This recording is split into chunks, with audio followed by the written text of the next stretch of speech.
Hello, friends and neighbors, and welcome to a special edition of Ray and Benny Talk Sports. We have been blessed to have some amazing CFL players, some amazing Blue Bomber legends, and we have another one here for you today. We have Daved Benefield, one of the best outside linebackers, rush ends that we've seen in the Canadian Football League. So happy to have you here with us today. I appreciate it. Thank you for that. Right on, right on. And one of the reasons why we asked you on is, as we talked before, is you have a social media presence and you're very vocal and honest and respectful during the CBA and the talk about the ratio. And that really got us like, whoa, we should have him on. So again, thank you. We can't thank you enough for joining us. Yeah, thank you. No problem, guys. So let's talk about your journey to the CFL. You know, how'd you find football? How'd you find Canada? I was undersized, number one. That seems like the common thread in the CFL players, undersized guy, especially back in the day. I wasn't 240. I was a 190-pound linebacker. I was a free safety, pure Southern California free safety. And then my coach is Mark Banker, who went on to go to, he was a longtime DC at Oregon State. Assistant head coach, San Diego Chargers and Nebraska. He worked with Coach Riley for a long time in the Oregon State days. So I was his first guinea pig, and he quickly made me a defensive end. I don't know why at about 90. And then the next year he moved me to Reed linebacker, and that was a cover backer. Basically, all I did was cover and blitz off the edge. So I wound up my senior year. I had 8 interceptions, and I had 8 interceptions. Got to play against Mike Pringle when he was in Fullerton. Yeah. And later on, our team played against Marshall Faulk. So we played some, and I played against Terrell Davis when he was at Long Beach. So because we played against Coach George, the legendary George Allen. All right, on. So, whoa. Yeah. So we got to play against a lot of good guys, even though we were Division II, and that just sort of fed me into the CFL. Do you remember your first touchdown into Canada? What were your thoughts? Were you nervous? Because you started with Ottawa, yes? Actually, I was Edmonton. in Edmonton. Sorry, Edmonton. Yes, sorry. It's all right. I was in Edmonton, and typical Angelino. We're way too cool for everybody else. Fly into Edmonton. There's no houses around the airport. There's no skyline. I'm like, where the hell am I going? I was like, this could be a bad scene from one of those like new movies or something like that. A bunch of others show up and guys throw us in a van, and God knows what happens, right? Yeah.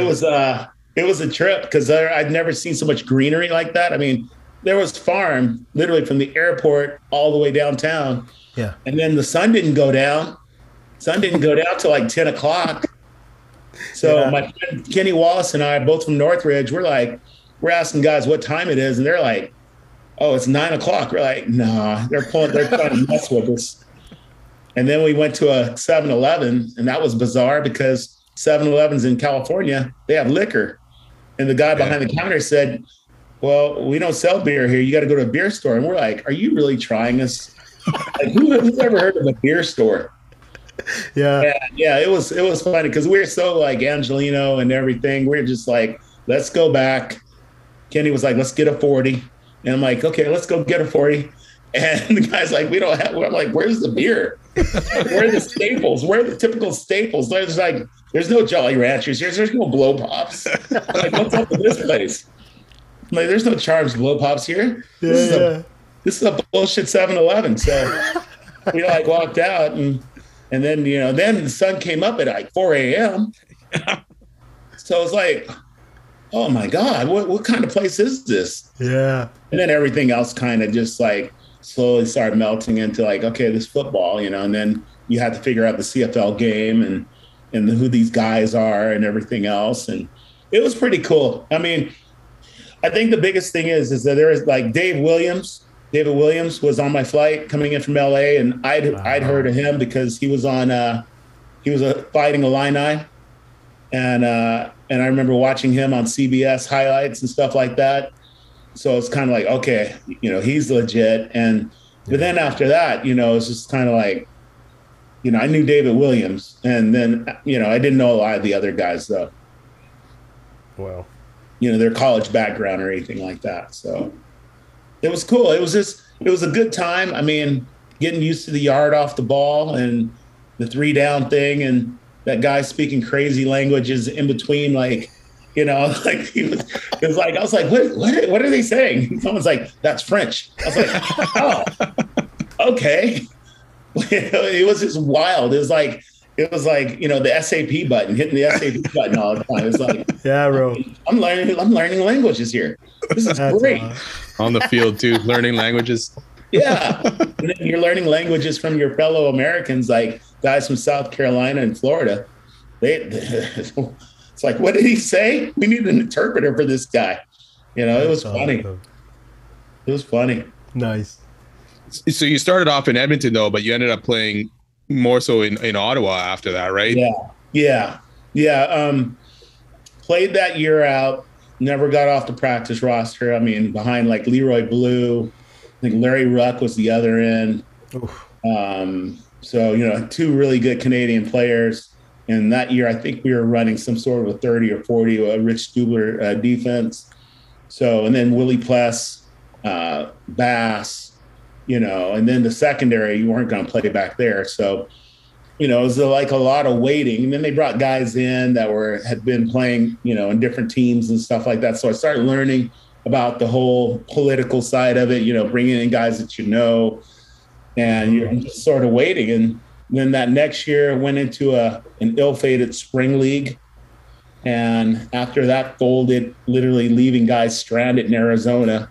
Wound up in Ottawa. I wrote a letter to Coach Smeltzer, who took the job in Ottawa. And I said, hey, I'd really like to come to camp. And he read the letter. And I think Steve Goldman was with us in the spring league in Arizona. Jim Pop was down there. He was just a beginner suit guy or whatever you want to call him. Maybe he was a coach. Yeah. And then next, I guess I had a really good camp. And then the league folded, and they probably, helped me get into Ottawa. That's good. Right on. And you had a pretty good, first couple of seasons out in Ottawa. So you learned the game pretty fast, or the CFL type of game. You jumped right in there with Ottawa and had pretty good seasons with them, right? So. Yeah, it was fun. I had a great group of vets. All the vets were like Brian Bonner, Glenn Kulka, Patrick Wayne, Bryant Robinson, John Kropke, Angela Snipes, Greg Stuman. I'm forgetting Jeff Jackson, who was with San Diego Chargers, and he came up. Yeah. And then we had a Studley backfield. And then we had, of course, Dave Ritchie. So it was like, and basically he's like, Dave, and he's like, you run fast, so we're going to put you at linebacker. And I was like, cool. And it was just a flowing defense. We would just flow, and it was just perfect. It was fit. It was a perfect fit for me. Yeah. Right on. So you ended up following Ritchie to BC in 95. Yep. And then from there, you ended up with the 49ers in the NFL. So what was that like, taking that transition? And now you're with a storied franchise like the 49ers and now playing in the NFL. It was cool because that offseason I worked out for Minnesota, Dennis Green in Minnesota, Mike Shanahan in Denver, Redskins, and Philadelphia. So I got to finally see, the next level of of locker rooms and facilities, because I was a Division II guy and our place was horrible. It could have been a U Sport school. It was bad. That is pretty bad. It was like, it was bad. Like worse than Lansdowne in Ottawa? Oh my God. Lansdowne was like a palace compared to no, like when I went into Philly, it was so shabby. I was like, are you kidding me? This is NFL. Yeah. And, but everybody else had beautiful facilities, but Philly was horrible. But no one signed me. So I played with the Lions in 95. and then had a great year in 95. And then that's what led me back to the NFL. If it weren't for Joe Palpal, basically saying, hey, look, there's no notes, even though my agent, Paul Sheehy, worked out a deal with the previous GM to let me out, I would have been hooped, really. And Joe Palpal was like, he's like, I'm going to let you go and, do what you do. So really, I always appreciated Joe for letting me do that. And I signed with San Fran and the experience was second to none. I mean, there was nothing that could prepare me for like an NFL team like the 49ers, like the way they handle their business, the field, the way they take care of the players. I mean, my off season, I was at like book signings for players. I was listening to how they did their marketing, how they were really into like pushing the players out there. I mean, on any night we had, like any day rather, you could hear a hip hop radio station and hear Steve Young, Mormon Steve Young on selling tickets, or Jerry Rice on like a country station, or some of the other guys on rock stations or alt stations. It was like we covered, like, considering that they were the storied franchise and had won Super Bowls and were like the team, they were working like they were Indianapolis Colts back in the day, trying to get people to come watch them play. Yeah. Wow. So I always remember that and how they did things even in the locker room. It was awesome. Yeah.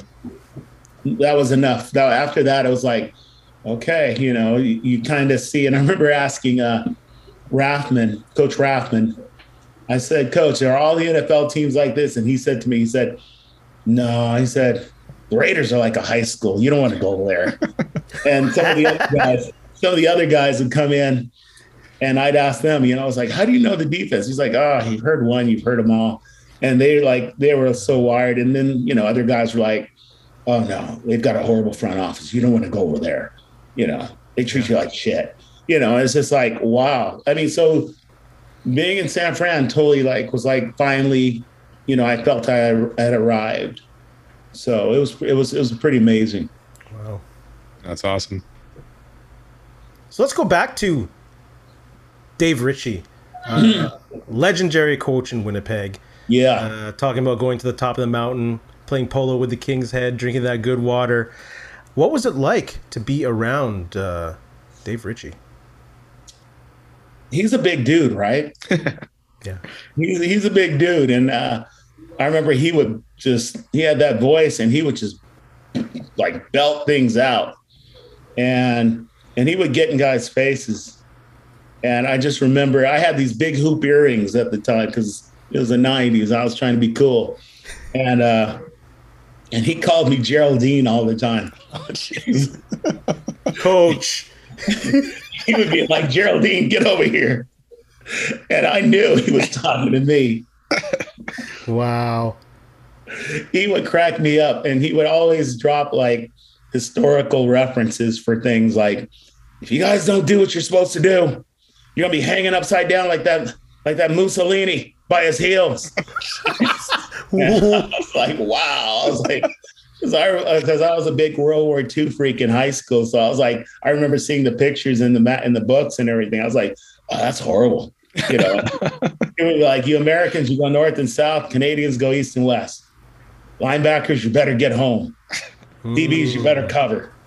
And that was pretty much it, right? Yeah. And he would and I think one time he was like, I made the team, and he made a comment to me. He said, hey, David, you don't seem to worry when I yell. I said, nah, my dad was in Vietnam, and he yelled at me all the time, and I got the strap, so you can't do anything like that. So you're not bothering me. You don't bother me. Yeah. But I always, but I'm old school kid, so you yell, I know I have to get my game up, and he loved his players. I mean, more than anything else, he loved us. I mean, he would try to figure out any way to get you to get to, linebackers got to get home. if you got to do this, let's try it this way. And his 30 was such an amazing defense. I loved it. Jet Sam, Jet Will, Swamp, all these bringing heat off so many different angles. It's like I think it's Lavelle Edwards, coach. I may be butchering his name, but the legendary BYU coach had an offensive playbook that was like guys like Sarkisian would tell you still stands today as one of the best playbooks. And I felt Dave Ritchie had one of the best playbooks from being able to strike from different angles, coverages, we're splitting the field up. We're going zone on one side, man on the other, bringing a DB to face Huffnagel's six-pack. He brought Brett Young into the box. So now we're running not nickel dime, but we're running something else, totally different. So it's like, because we had so many DBs on the field, like guys like Drawhorn, Les Brown, Brett Young. So, yeah, we had guys. So, like, for us who don't understand all the football terminology, is it one of those playbooks that just lets you pin your ears back and react naturally, and as a pass rusher, just play aggressively? No, you had to learn every position, because a lot of times the motion would have us blitzing different guys coming. So sometimes the two-back sets that we saw a lot of back in the day, you get some two-back sets and then you get the motion. So instead of the blitz coming, I think it was Swamp, so we'd have a Sam, a Will, and a Matt coming, and depending on where the motion was, those gaps would change.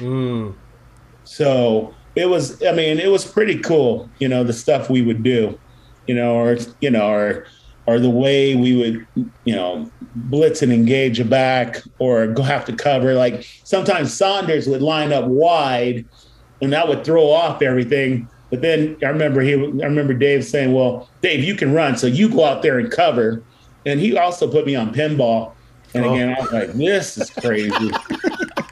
Because I'm like hearing everybody say, oh, pinball is going to shake you. And I'm like, all right, whatever, but I was a guy that could run. So, I felt pretty comfortable. I even remember Robert Gordon, Flash Gordon, showing up for a tryout. And, if you're on the practice roster, which I was with Dave, I had to stay after practice. So I'd have to cover. So I remember covering Robert Gordon in the slot because I was a safety back in the day. So it was like, okay, I can backpedal, I can cover. I felt pretty confident, but it was definitely different, but, Robert was something else. Yeah, Bobby Gordon. Yep. Bobby Gorgeous. Yeah. The movie star. The movie star. That's right. Yeah. Any given Sunday. Oh, God. We call him Prince so much. He'd walk across the room with a little towel. We'd make that Prince sound. Oh, my God. He was awesome. That's awesome. So you joined the Bombers in 2002. They're obviously coming off that 2001 season. Us as fans, we remember that. It's still painful. Grey Cup loss, 14-4. So you came into that situation. They had the unfinished business slogan. What was it like coming into that? Were they expecting to win no problem in 2002? Like, how did that season go? It sucked. Tell you the truth, because I got hurt and I hurt my knee. So and that turf just was the worst turf. Yeah. It was like, wow, I went from concrete to concrete. This is just, and it was outdoor concrete. So it's even like, it was just ready just to be burned off. And, and I remember we had some guys that year too. I think Mike Sellers was with us, Kahari, Milt, Tupac, Charlie Roberts. Sorry. We had characters, Lamar McGriff. We had guys. Oh, yes. Oh, we had some characters. Oh, was JB on that team? John Bolden? Yeah. Wasn't he? Yeah. No. He was in 2001, right? And then he got hurt that year. He had just left to go. Probably, I think he went back to the NFL. Yeah. So yeah, we had some, oh my God, we had some guys, we had players and everything. Hari was there. So Doug Brown. I mean, we had everything, but it seemed like guys got hurt at the wrong time. I think, matter of fact, that first year, because I was banged up for most of the year, guys got hurt before playoffs. Like we lost Milt for playoffs. Charlie Roberts was hurt. And I know the second year we were in the playoffs, we didn't have Charlie or Milt. So that it just kind of, we were always there, but we never had the guys, the horses, to be able to deal with Edmonton. Yeah, and to finish it off, yeah. And then that second year, we had the great turf. And I remember we wound up losing to Saskatchewan, I think it was, on a freezing night. It was like minus 25 wind chill, minus 30, something like that. It was sort of ridiculous. Yeah. Well, no, sorry, go ahead. Go ahead, brother. Go ahead. No, go ahead. Well, we talked earlier about one of the main reasons why we brought you in. And it's because of your commentary and your views on the ratio, especially during the CBA. For someone like me, who's been a CFL fan for a long time, respectfully, and have seen players like Andrew Harris come up through the system, and even guys, all-timers like Chris Walby, take his time going from team to team, starting as a special teamer because of his passport. What would you say to me about the ratio and what needs to change and why it needs to change? Well, I think back in the day when I first got up here, your Canadians that were good, that were like really good, they stood out. I mean, pretty much like they do now. They stand out because you could tell everybody's kind of like, oh, he's a great Canadian, blah, blah, blah. But you'd look at it and be like, he's all right. I mean, he's okay. He's not balling, but he's here because, well, he's Canadian, but then you had guys like Doug Brown, guys like Doug Brown, where, it's like, if Doug goes down, we can't plug an American in because Doug is basically an American with a Canadian passport because he's balling. He's played he's played, SFU, 11-man ball, and then he's played in the NFL. And I mean, look at him, 6'9", it's ridiculous. Yeah. And he's got game. And then you look at a guy like David Sanchez or Sean Millington. You have these guys around that are Canadian, and if they go down, it's like, oh shit, what are we going to do? Yeah. Because the drop off is so much, and you can't replace them with just any old regular Canadian dude. But it's kind of, and in a way, it's the same as if Milt goes down, G-Roy goes down, Alfred Jackson goes down. Like, I remember Alfred Jackson. My God, we played against him with Matt Dunnigan. Oh, sorry to laugh, brother. Sorry to laugh. That was crazy, that combination. And I was like, who's this dude? He's flying. He's not running. He's flying, like literally steps, and was so graceful and catch the ball and was so athletic. It's like, no wonder he went to the NFL. It was like, so if that guy falls off, you're like, okay, well, how good is the next guy? And there's a drop off, right? So, but it's even more so pronounced when you lose a Canadian that's balling. Like you lose an Andrew Harris in his prime. Oh no, it's like, well, what do we got? And now we got to jumble everything around, which is crazy. You got to move everybody around. And then, you bring in an American player, and he may not be as good as Andrew. Yeah. So, yeah. Oh, excuse me. Thank you. Bless you. So do you think it benefits the game to take away the ratio of not the starters, but the rest of the roster? Do you think that'll heighten the quality of the game, make it taken more seriously in the States in regards to professionalism? I don't think, truthfully, guys, I think by us changing the ratio, we'll bring in extra Americans, but guess what? If they're not the hype guys, they're just more guys. Yeah. Like I remember we had in Vancouver, our trainer, Mike Talek, who's really sick right now. He was my first trainer. that really got me to actually like weights and all that kind of stuff. And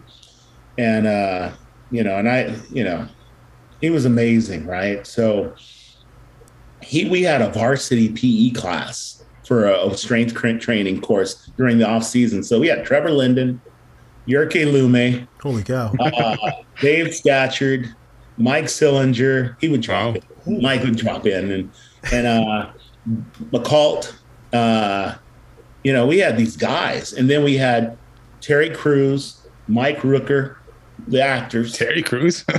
Yeah, the damn actors. What? Jamie Terrace, Noah Canner, and David Sanchez would drop in. So we had some guys, right? And this was like a varsity PE class, and Mike would drill us for our drills and everything. But at the end of it all, it's like if you didn't know who these guys were, and I remember Yerke saying, you could pull out everybody on an NHL team and keep the 3-4 stars, no one would notice. That's what he would say. No one would really notice that these guys are junior players because they're playing with the 3 stars. Right. And I started thinking about that even when I was in the NFL. It's like, Jerry's amazing, Steve amazing. He had all these amazing pieces. Chris Dolman, you're like, oh my God. But then you start looking around at different guys and going, what's the deal? Is he that amazing, or is he just qualified to be here because he went to SC, or he, size, weight size and everything was amazing. It was great. He tests great. There are guys that are ballers that come from small schools, but you never really hear about them for like 2 or 3 years, right? Mm-hmm. So I kind of look at that the same way the CFL. None of our people, when I show up in Canada the first time, I know David Williams because I watched him on CBS.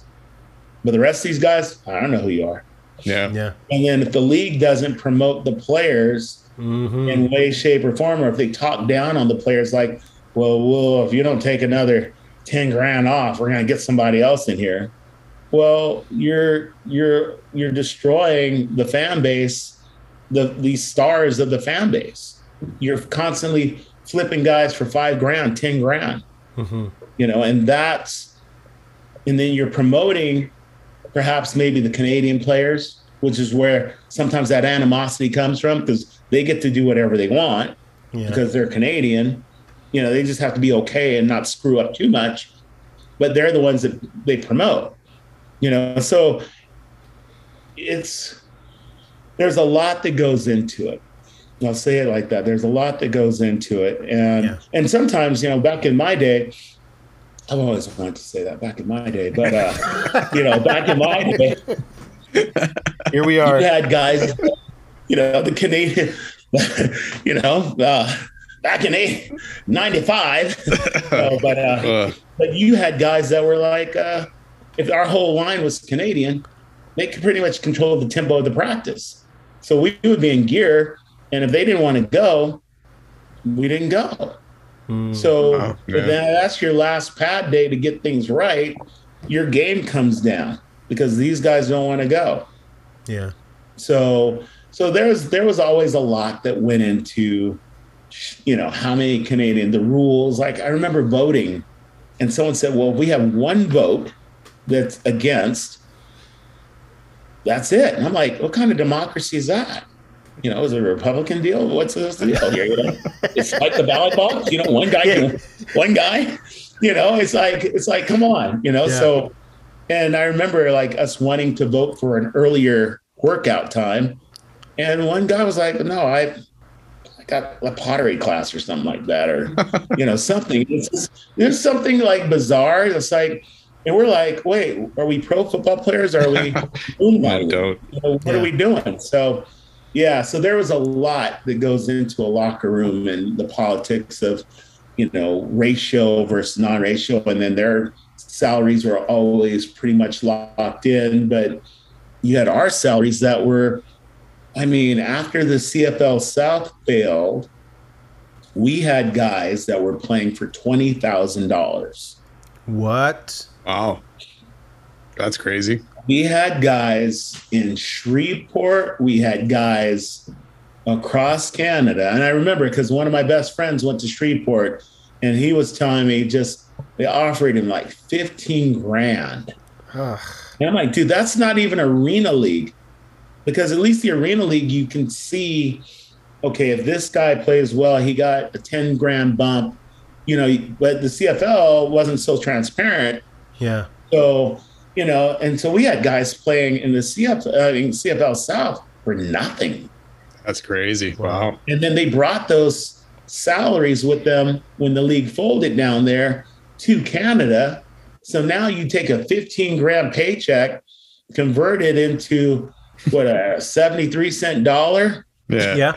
I mean, so you had guys. I remember one of our teammates in was he in BC with me or Winnipeg? He was playing for like $27,000. Oh gosh. And I came into the league. The minimum was 50. That's insane. How is that even allowed? So like even in 99, you had all-stars that were playing now in Canadian teams that were hoping to get out of the contract and get a new deal of like 72. When realistically, I mean, guys that were killing, I mean, legit ballers they should have been easily over 100. But, they're tracking. You made 20 here. We'll give you 32. We're going to go. Oh, my God. Wow. That's some terrible salaries. Yeah.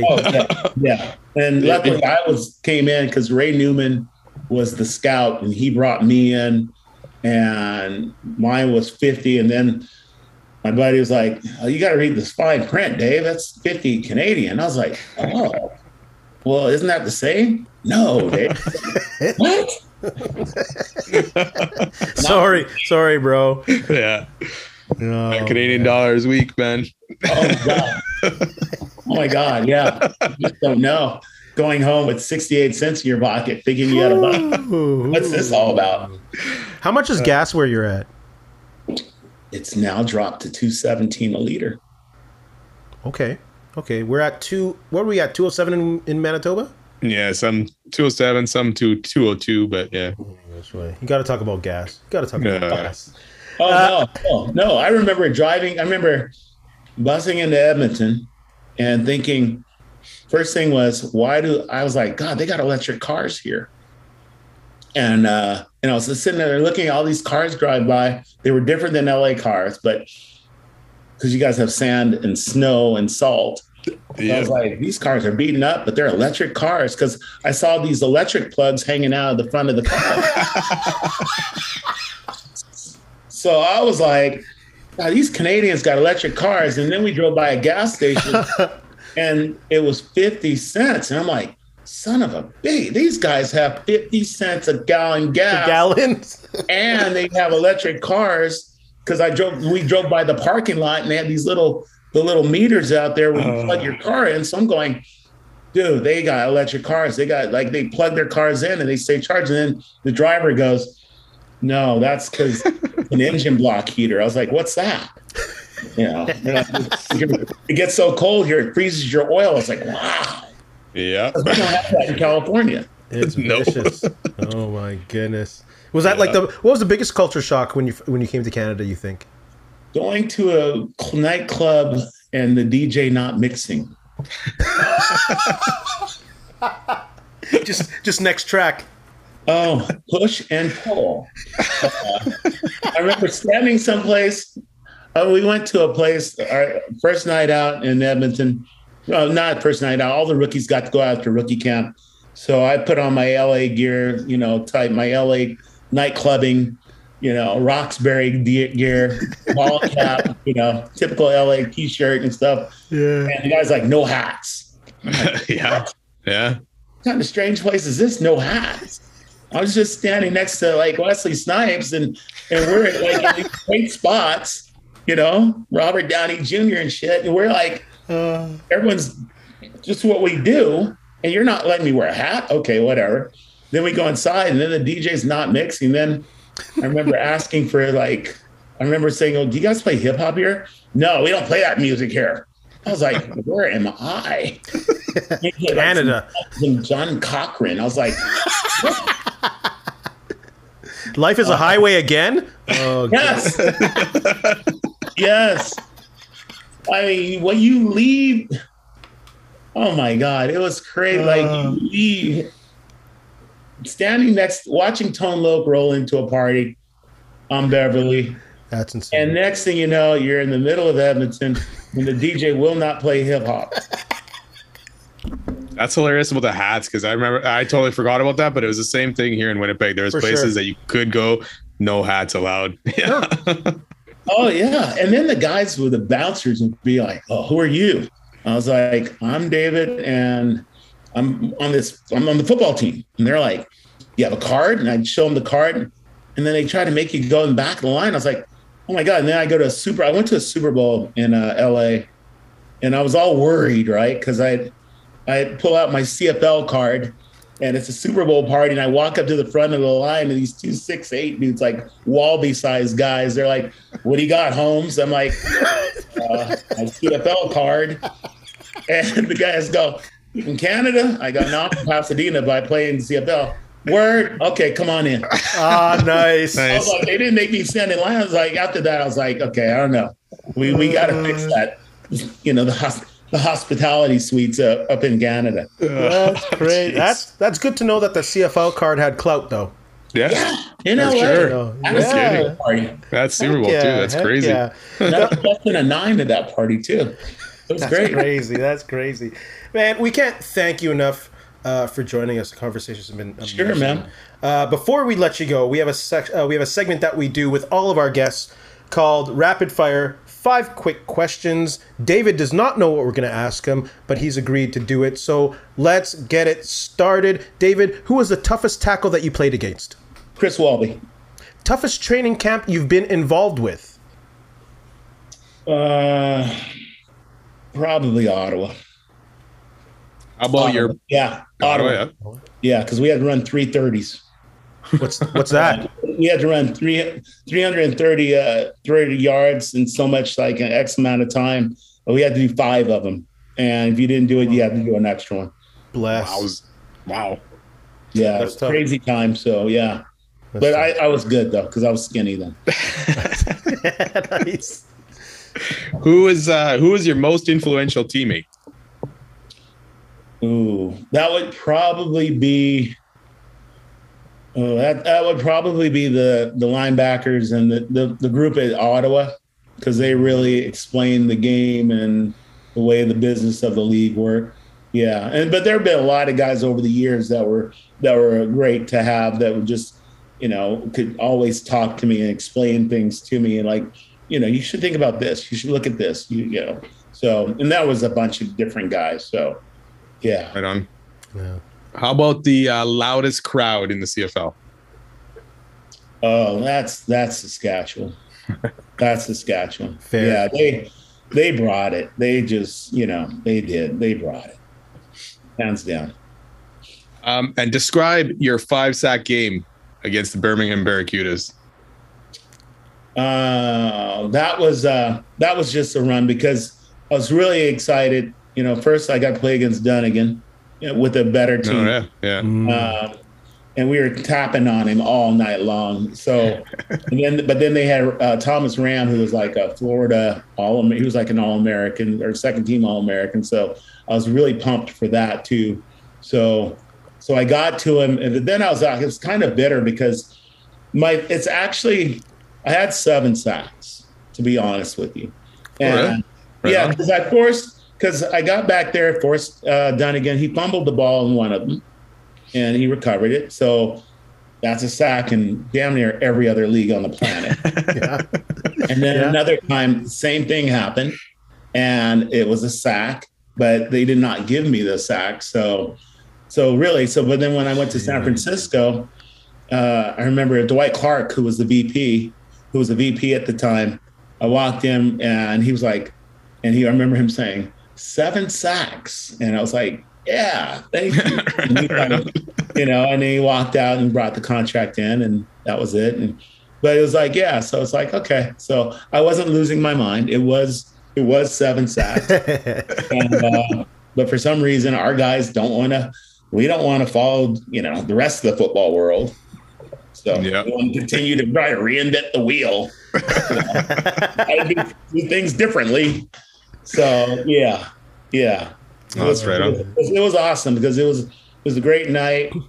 I think I remember one of our DBs chirping at Dunnigan going, "You run out here, you're gonna have another concussion." I mean, we would just oh yeah, we would just go. We had guys that would go.